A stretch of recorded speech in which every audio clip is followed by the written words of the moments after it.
ریاست جموں و کشمیر کے سرحدی علاقوں میں بھارتی اور پاکستانی افواج کے درمیان فائرنگ کے سبب لوگوں کو خوف کے سائے میں اپنی زندگی گزارنی پڑ رہی ہے۔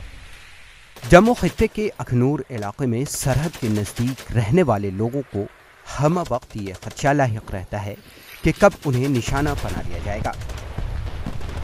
ابھی دیکھو جب بھی فائر ہوتا ہے تو ہم بہت مشکل سے رہتے ہیں، چھپے رہتے ہیں، اور جانے کا راستہ بھی نہیں ہے ہمارا۔ جو راستہ ہے آگے پاکستان بند کر دیتا ہے، ادھر پل نہیں ہے ہمارا، اس کی وجہ سے ہم لوگ مشکل سے رہتے ہیں، یہیں سے نکلنے کا کوئی راستہ ہی نہیں ہے۔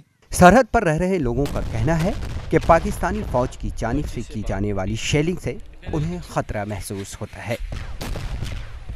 ہم تو بہت خطرہ کر رہے ہیں جی، کوئی پتہ نہیں کچھ ٹائم فائر ہو سکتا ہے۔ وہ چھوٹے چھوٹے بچے ہیں، لے کے کہاں جانا، اندر ہی بڑھ جاتے ہیں اور بولتے ہیں اندر بڑھ جاؤ، 5 بچے ہیں بولتے ہیں اندر بڑھ جاؤ۔ واضح رہے کہ آئے دن سرحدی علاقوں میں بھارت اور پاکستان کے درمیان فائرنگ ہوتی رہتی ہے اور رہائشی علاقوں کو نشانہ بنایا جاتا ہے۔ ادھر سے نقصان تو بہت ہوا تھا، ادھر 3 بسیں مر گئی، 4 بسیں مر گئی ہیں، ایک ٹریکٹر پنچر ہو گیا، اس کا ٹائر اٹھا دیا، ٹرالی اٹھا دی، اور ایک گاڑی کے ٹائر اٹھا دیے، گاڑی اٹھا دی، شیشے توڑ دی۔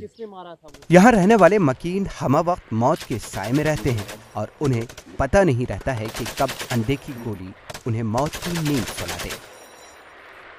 ان لوگوں کو اپنی جانوں سے زیادہ اپنے بچوں اور اہل خانے کی فکر ستاتی رہتی ہے، لیکن اس سے بچنے کا نہ تو ان کے پاس کوئی طریقہ ہے اور نہ ہی ہر وقت۔ ETV بھارت کے لیے جموں سے اشرف کنائی کی رپورٹ۔